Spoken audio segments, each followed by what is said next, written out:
Hey, what's going on, everybody? Dr. Philip Fletcher with a Freedom Reflection. Glad that you have had the opportunity to join me for these next few moments. So, the minimum wage is such an important discussion to have because it impacts every segment of our population. Think about it, every aspect of our population. So, as I consider the approach of the minimum wage to address income inequality and essentially meet the needs of a household, I believe we need to take into consideration a variety of factors. So these are the factors I want to list below, especially if you've never thought about them. Well, let's start with the Western conception of property rights. Think about it. It's mine. Don't take from me, right? So individual property rights is something unique to Western civilization. Individualism is an idea of liberalism, right? Which is enshrined in the foundational documents of the United States. It is proposed individuals have an inherent right to life, liberty, and ownership of property, free from any type of government interference or interference from another individual. Again, don't take my stuff. What does this mean for wages? So let's consider $100 that I earn or you earn. That $100 belongs to you, and that $100 belongs to me. Now, over time, a portion of that $100 has gone to government, some constitutionally mandated things, and at other times it's a little sketchy. And that goes to the government in the form of taxes. Needless to say, in principle, the $100 you or I earn belongs exclusively to you and exclusively to me. And each of us have the choice, should have the choice, of where those dollars go and to whom. The second thing we got to think about is the capabilities of individuals. In general, individuals possess the capabilities to accomplish some type of task. Those capabilities can be nurtured, leading to some form of prosperity, or those capabilities can be hindered, preventing the individual from effectively demonstrating what he or she is capable of accomplishing.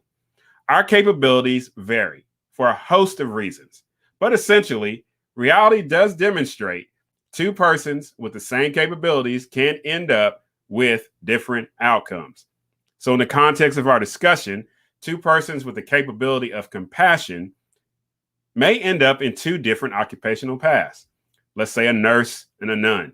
Society has placed a different value on each of these occupations, even though both provide a substantive contribution to the human experience.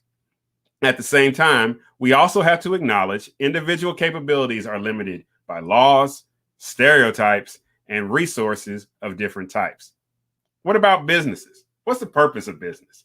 Most would say it's to make a profit. Others would say to offer a service. I agree with Pope John Paul II, the saint. The intent of work is to improve one's personal life and improve society. Every business begins as an entrepreneurial enterprise to improve an individual situation by providing a service to meet a need in society. Much has been written on the contribution of workers as it relates to an enterprise, the product, and the profits regarding what has been created, distributed, and sold. I think the question we must wrestle with is how much should a worker receive of the profits? Additional questions: should the profits obtained be distributed according to responsibility, education, years of service, etc.? So that leads us to the geographic context. Arkansas resources differ vastly from Texas, California, and Nevada. There are a variety of variables which contribute to a disparity of resources. Consider two of the states I mentioned have access to larger bodies of water, which provides greater opportunities of trade. That's Texas and that's California, right? Tourism. Texas has got a very big economy. Nevada, on the other hand, has a burgeoning gambling industry. The Raiders are there now. There are other variables to consider, such as topography, educational institution, sports. I appeal to these situations to demonstrate the cost of living is significantly impacted by such variables, and thus the money needed will differ by state. So, what does this lead us to? I think that we should consider in our capitalist system, as imperfect as it is, I got it, right? There are a multitude of variables at play and a minimum wage needs to be considered within, hear me now, a local context. A local context. So we need to recognize the reality that a blanket minimum wage will not meet the unique demands of households based on geographic context alone. I have lived in a variety of states, and a dollar can go a lot farther in some areas of the country than others. Additionally, we need to understand the concept of need as it relates to households. I think we can agree the preeminent needs are food, water, shelter. But what about a television, streaming services?